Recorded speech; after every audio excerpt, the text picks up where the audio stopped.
In the previous video, we covered lab number 9 in the SQL injection module. So we got some hands-on experience by exploiting a union-based SQL injection in order to list the database content on a PostgreSQL database. In today's video, we'll be using a union-based SQL injection attack to list the database content on Oracle databases. If you do not have an account on the Web Security Academy, you can get one by visiting the URL portswigger.net/websecurity and clicking on the sign up button. I already have an account and I am logged in, so to access the exercise, I'm going to click on Academy, go down, select the learning path, select SQL injection, go down one more time, select examining the database.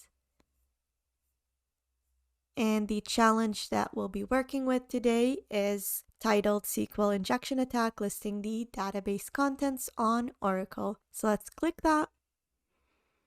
All right, let's get started.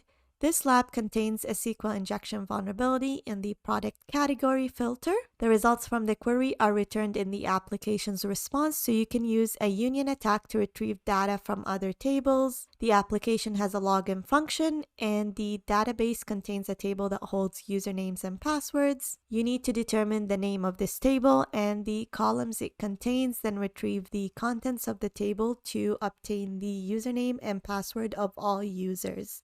To solve the lab, log in as the administrator user. All right, so over here we've got a couple of end goals. The first is that we need to determine which table contains the usernames and passwords.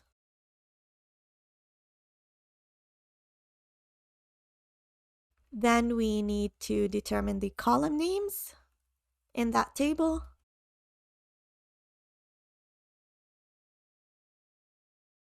And then we use that information in order to output the content of the table, which would be the usernames and passwords of the users of the application, including the administrator user. And then we need to log in as the administrator user. All right, so the nice thing about this exercise is that it doesn't assume that we have any prior knowledge of the name of the table or, for example, the names of the columns in the table like we did in previous labs. Instead, in this lab, we're going to have to figure that out all on our own, just like we would have to in a realistic scenario. Okay, so let's access the lab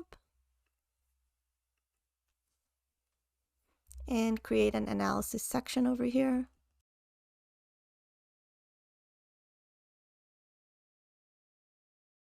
All right, so it looks like the same shopping application that we've been dealing with in the past couple of exercises. You can filter on category. So if I filter on gifts over here, it'll only display the items that are related to this category. So the items that are related to gifts. And we saw over here, the category filter is in the URL.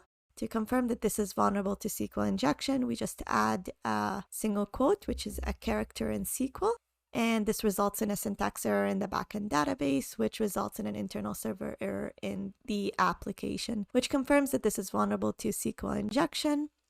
Now, whatever gets entered in the category field is displayed on the page, and that means we could use a union-based SQL injection to display content from other tables, like a table that contains the usernames and passwords of the users of the application. All right, so since we're working with union-based SQL injection, there's a couple of steps that we need to perform. The first one is to determine the number of columns that are being used by the vulnerable query.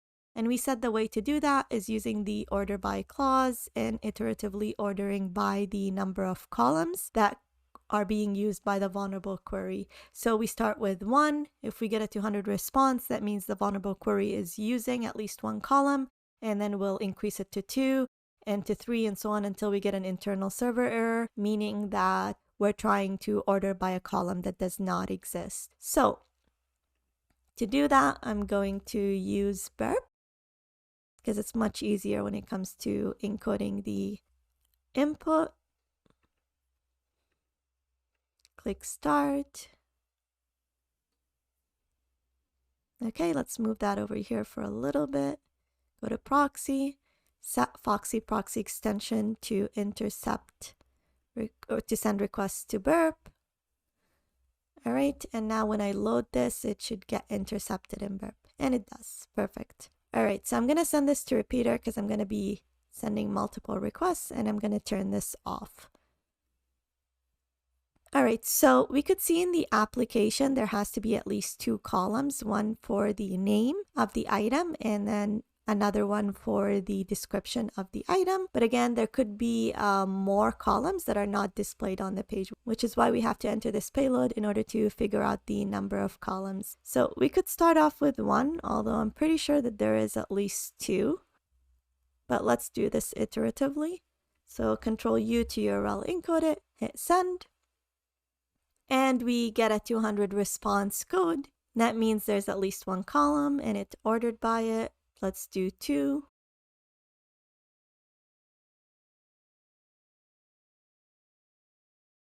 And again, Control U to URL encode it. Hit send. Okay, we get a 200 response code. That means we have at least 2 columns. Let's try 3. Hit send and we get a 500 internal server error. So let's write that down.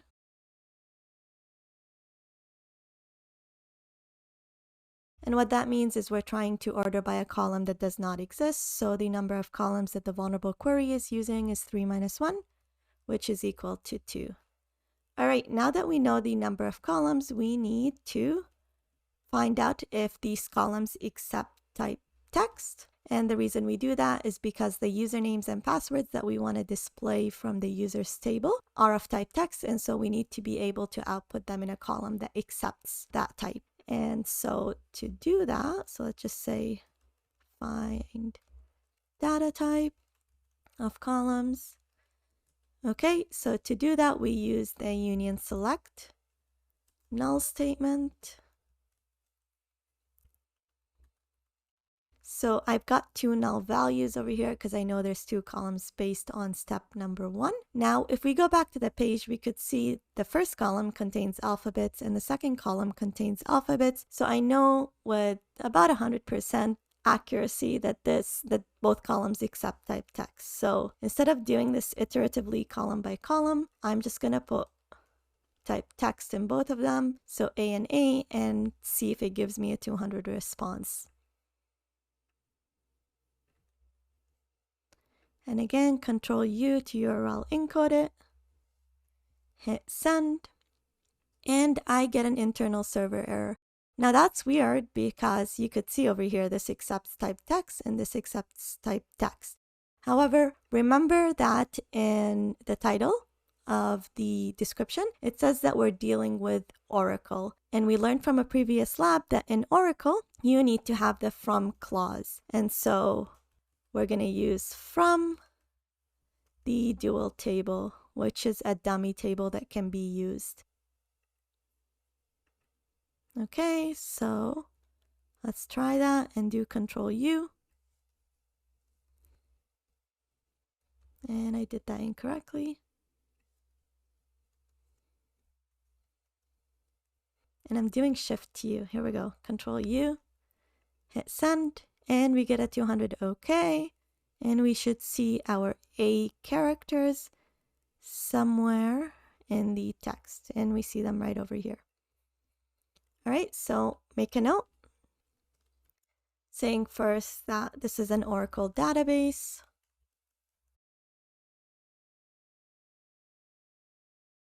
And both columns accept type text. All right, so the third step usually would be to determine what database we're working with, but just because it gave me an error on this query over here, I knew that it was an Oracle database and it works when it comes to dual, so I no longer have to display the version of the database to see what database we're dealing with. So step number 3 in this case would be to output the list of tables in the database. And in order to do that, we're going to look at the hint section, which has the SQL injection cheat sheet. And I wanted to open that in a new page.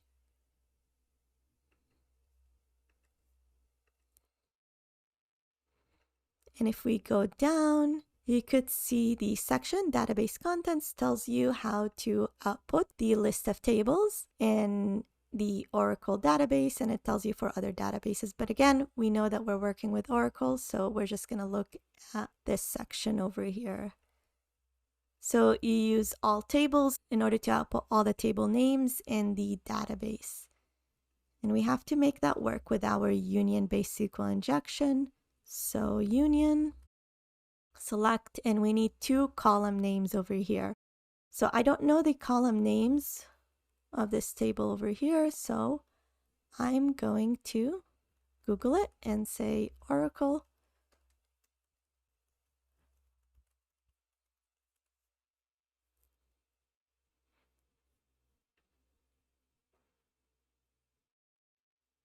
Okay, so you could see over here one of the columns is table name, the other column is owner, and so on. I'm only interested in getting the names of the table, so I'm just going to say table name, and then the next column is going to be null. We have to have 2 columns again because over here we determined that the number of columns is 2. And then we comment out the rest of the query, copy that, go back to burp,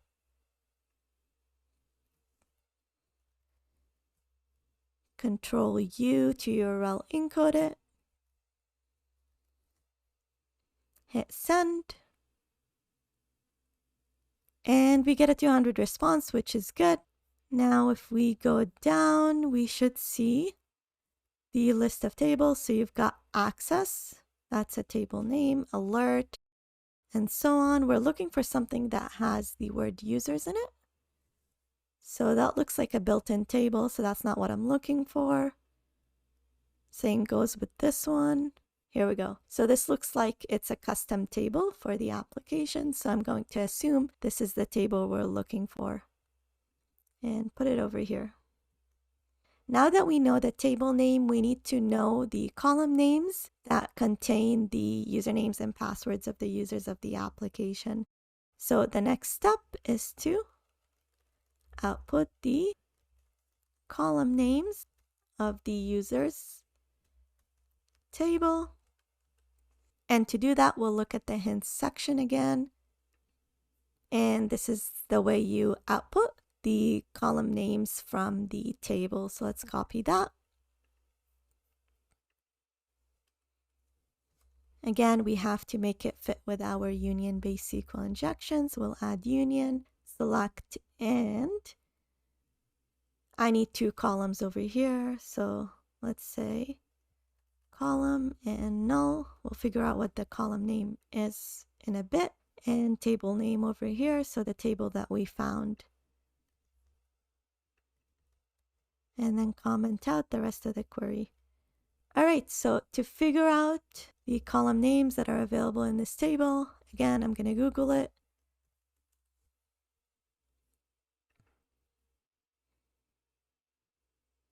So we've got owner, table name, column name. Here we go. So that's what I'm interested in. All right, so this should output the column names of the users table. So let's copy that, go to burp.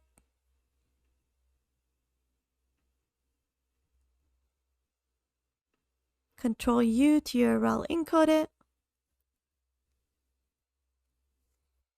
And hit send. Again, 200 response, that's a good sign. And if we go down, it should display the column names of the columns in that table. So you could see there's this one over here. There's this one over here. And I think that's it. So it only actually has 2 columns. So the username one, let's copy that. And the password column. All right, so now that we know the name of the table and then the names of the columns that contain usernames and passwords, we could output the usernames and passwords of the users of the application. So the next step is to output the list of usernames, and passwords. Okay, and to do that, we start off our union-based SQL injection, and then we say select the username over here and the password column from the users table, which is this one over here. And then comment out the rest of the query. Let's copy that, put it in burp. Control U to URL encode it. Hit send. And again, 200 response, that's a good sign. That means the request worked. And if we go down, you see that it's outputting the usernames and then the passwords. You've got the username for administrator, Carlos, and so on. So I'm going to copy this over here.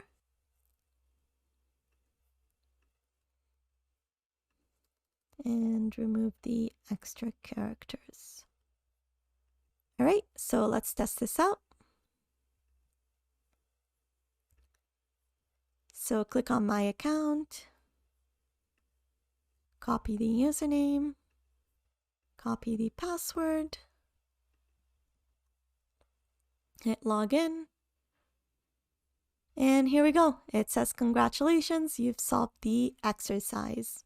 All right, so now that we've successfully solved the exercise, let's try and script it. So we'll save this one first, and then we'll go to our script.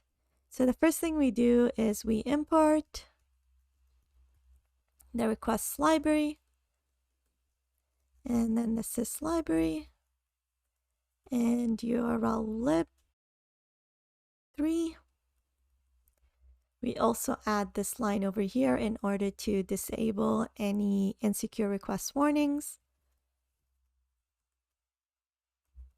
So .exceptions, .insecure, request warning.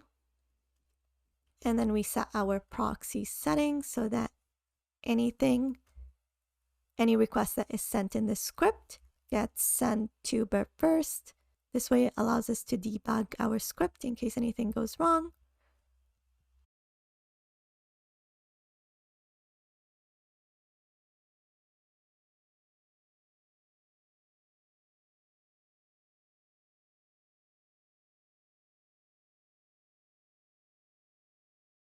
All right, so that's 127.0.0.1 and 8080. All right, next let's write the main method. So if name is equal to main, and then we'll use our try and except clause.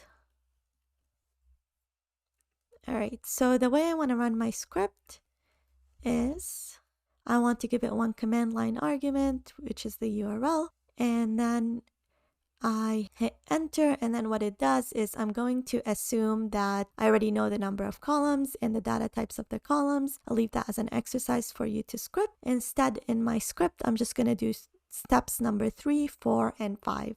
And so first we're going to output the list of tables, extract the table that contains the user string, and then we're going to use that table in order to output the column names, and then extract the column names that contain username and password. And then we're going to use the table name and the column names in order to output the administrator's credentials. So over here, I'm going to create a variable URL, and I'm going to take it from the command line. So argv1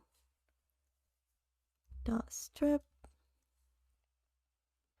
All right, and if I don't give it the correct number of arguments, I don't want it to print an error message. Instead, I want it to print a message that explains the usage and example instructions. So the usage instructions would be the name of the program and then a URL.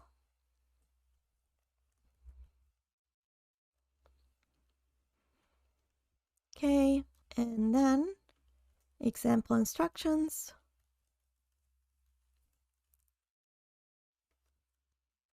And so over here, www.example .com. So this really helps when you haven't run the program for a while, and it gives you instructions on how to run it instead of having to read the code. All right, and then I wanted to exit the program because I ran it incorrectly. Okay, so assuming I ran the program correctly, I wanted to print looking for the users table. And then I'm going to create a variable called users table. And I'm going to set it to the return value of the function SQLI users table, and it takes in the URL. So this is a function that I'm going to write in a bit. And then if the users table is not empty, I want it to print found the users table name, and then the name of the table based on the output of the function. So based on users table variable. Otherwise, if the users table is empty or returns false, then I want it to print did not find a users table. All right, so let's write this function over here. So we'll do it in this section. Okay, so it's def SQLI users table URL. First, we set the SQL payload, and that's equal to this one over here. So the payload that outputs the list of tables in the database.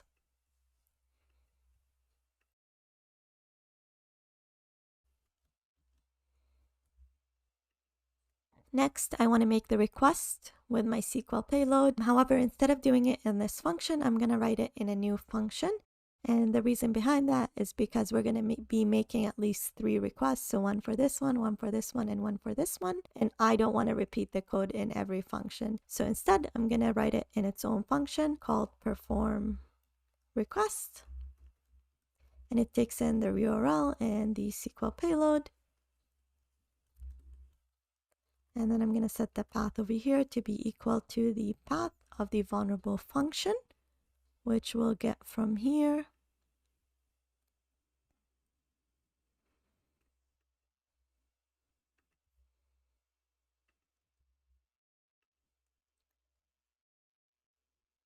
And then I'm going to make my requests using the requests library. And it's a get method as seen over here. So it takes in the path, takes in the URL, the path, and then the SQL payload. I'm going to set verify to be equal to false because I don't want to verify certificates. And then proxies to be equal to proxies so that it uses my proxy setting so that it sends the request through burp first just in case I need to debug it. And then I want it to return the response, which is r.text. Okay. So back to my function for finding the names of the tables in the database. I'm going to call the function perform request. Give it the URL and the SQL payload, and then set the response to res. So it's going to make this request for me and save the response in res. Next, I want to extract the name of the users table from the response. So I'm going to use Beautiful Soup, which is a library that I haven't imported yet. So let's do that right now. So from BS4, import Beautiful Soup. And we also need to import the regex library. So soup is equal to Beautiful Soup, and then res and html.parser. All right, so to do that, let's go back to burp and go back a few requests. All right, over here, so in order to output the users table, we looked at tables that contain the string users. In this case, we actually have multiple entries that contain users, so we need to refine our search a little bit more by checking for tables that contain the string users, and then automatically right after that, you get an underscore. So to do that, we're going to use the regular expression library. So users table is equal to soup.find, text is equal to re.compile, so you're using a regular expression. And then we're saying it starts with users, and then match on the underscore, and then any number of characters. So extract this string over here. All right, and then I'm going to return the users table. And let's save that and run it and see if we get any errors.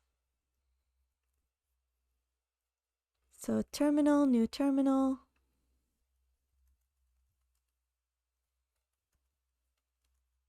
And we're in lab number 10. Let's clear that.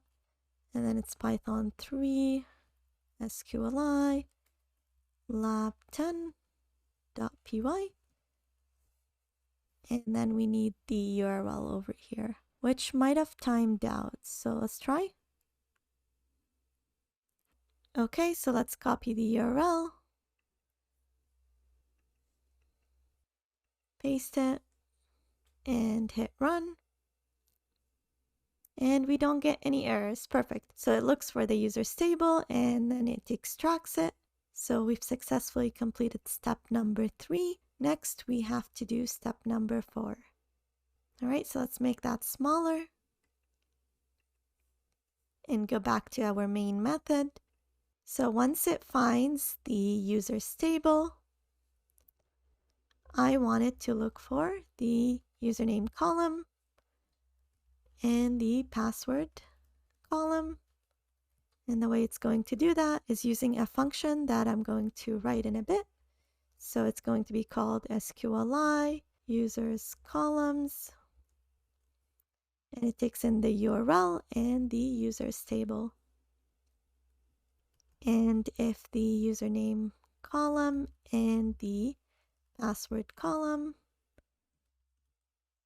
are not empty, then I want it to print found the username column name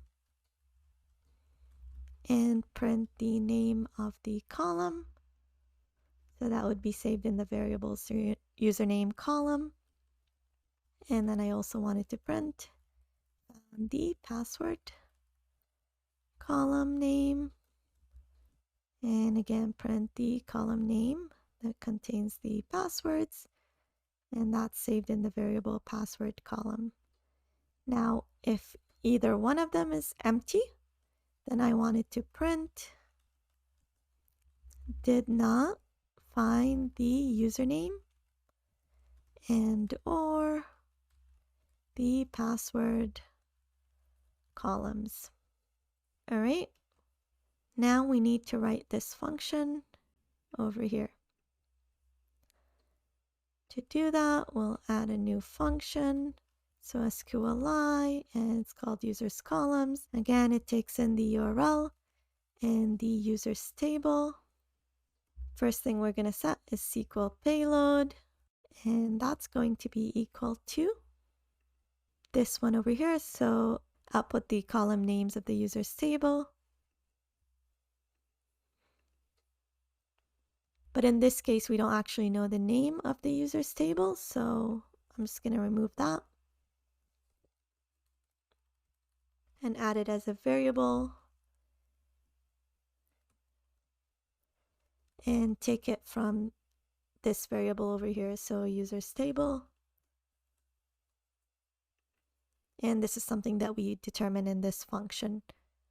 All right, next, I'm going to make the request using the perform request function. So perform request, and it takes in the URL and the SQL payload. I also want to extract the username and password from the response. So we're going to do exactly that. I'm just going to copy it.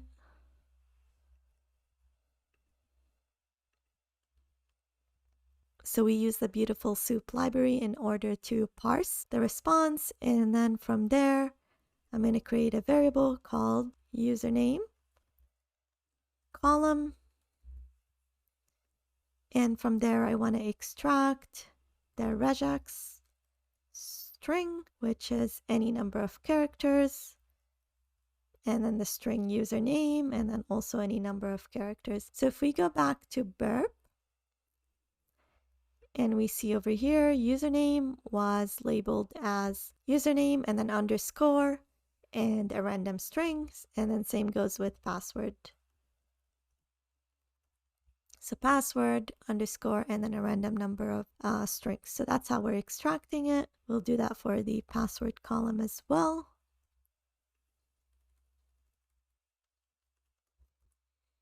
And we extract on the string password. All right, and then we want to return the username column and the password column. Okay, so let's save that. That should have completed step number 4 over here, but let's see if we've got any errors. So let's clear this and run it one more time. No errors so far, so that's good. Okay, perfect, no errors. So it outputs the users table, and then it outputs the name of the column that contains the usernames, and then the name of the column that contains the passwords. All right, so we're left with one more step, which is to output the list of usernames and passwords. And to do that, we go back to our main method. When it finds the username column and the password column, I want it to find the admin password. So I'm going to create a new function called SQL administrator cred, and it's going to take in the URL, the users table, the username column, and the password column. Okay, and then I'm going to say if admin password is not empty, then print the administrator password is, and then whatever is in that variable.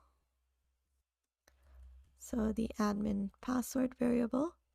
Otherwise, if it's empty, I want it to print did not find the administrator password.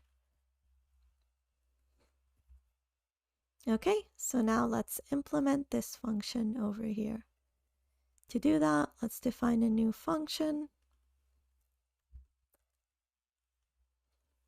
And it was called SQL administrator cred. It took in the URL, the users table, the username column, and the password column. All right, so again, it does exactly the same thing that these functions do. So I'm just going to copy this and put it over here. So the SQL payload was this one over here. So copy that and put it in here. So this was a variable that we figure out in our first function. And then this is the variable that we figure out in the second function, which is this one over here. Same goes with this variable. And then the users table is we figure out from the third function. Okay, so let's add that over here. So username column, password column, and users table. All right, next we use the perform request function in order to make the request with the SQL payload and save the response in res. And then we use the beautiful soup library in order to parse the response. Now, this is not going to work because now we're looking for the user's password. And in order to do that, instead, what we're going to do is we're going to use text.find, or actually text. We're going to use text is equal to administrator, and then dot parent, and I'll explain that in a second, dot find next. And I know to do this because we've done this in the previous exercises, and then dot contents 0. All right, so let's explain this.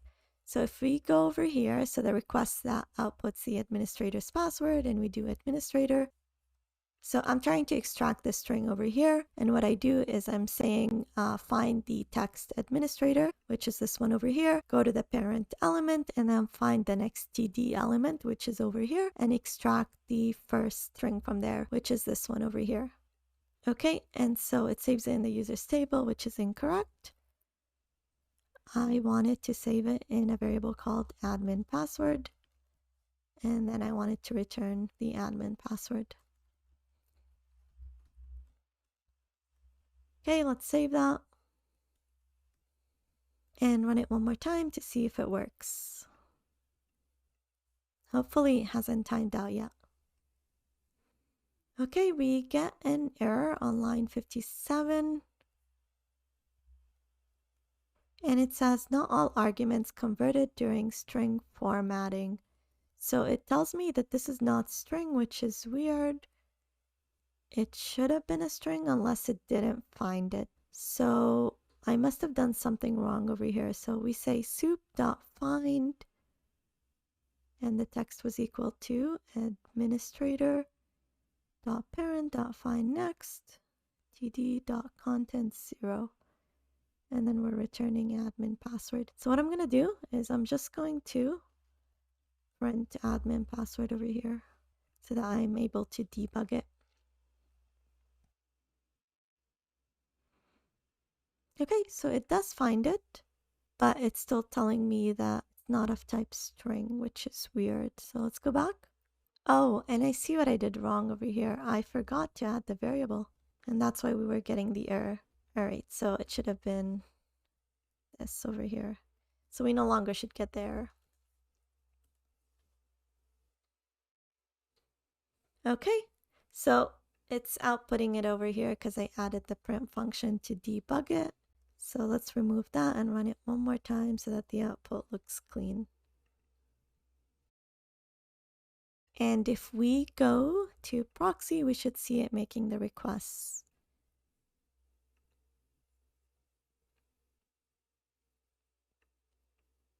Okay. So it's taking a bit of time. So it says looking for the user's table, and then it performs this request over here, and it extracts the table. So let's do users. It extracts the string over here and displays it. Next, it performs this request over here using the user's table that we just found, and then it extracts the username and password columns, which are over here, and then it uses the username and password columns in the user's table in order to perform this request over here, and then from there it extracts the administrator password, which is this one over here. So we could use that in order to log in to make sure that we've properly extracted it, and it's a bit slow today for some reason. Let's confirm that burp is off, and it is. So let's go back. All right, so administrator, and then the password that the script outputted, and hit login. And that should log us in. So if we go back to our code, we could see that was 64 lines of code just to exploit one SQL injection, which makes you appreciate tools like SQL Map, which are much, much smarter than this code is. And they do it automatically for different types of databases. And I believe SQL Map is written in Python as well.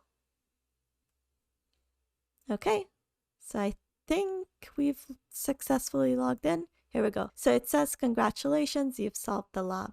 So we successfully completed the exercise. To recap, in this video, we first manually ran a SQL injection union attack that allowed us to list the database content on an Oracle database. We then scripted the exploit so that it automatically does that for us. So far, we've only been focusing on how to exploit union-based SQL injections. So in the next lab, we'll start learning how to exploit blind-based SQL injection vulnerabilities.